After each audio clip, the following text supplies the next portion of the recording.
ప్రియమైన ప్రేక్షకులారా,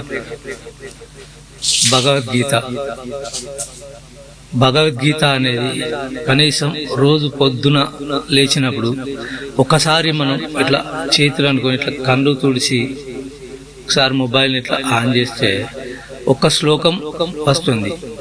మన పురాణాల ప్రకారం భగవద్గీత వీలైతే ఒక చాప్టర్ చదవమన్నారు, లేదంటే ఒక 10 శ్లోకాలు, లేదంటే ఒక శ్లోకం, కుదరకపోతే అర్ధ శ్లోకమైనా చదివితే పుణ్యం అని చెప్పని మన శాస్త్రాలు చెప్తున్నాయి.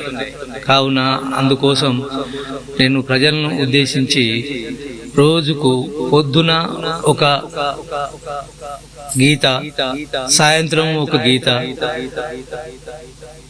2 అప్లై చేస్తాను.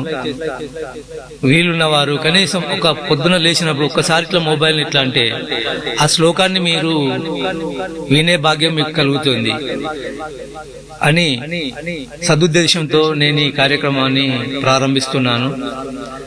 దయచేసి 4-5 రోజుల మధ్యలో కొంచెం చేయలేదు, కావున ప్రజలు దీన్ని గమనించి నన్ను ఆదరిస్తారని కోరుకుంటున్నాను. జై హింద్.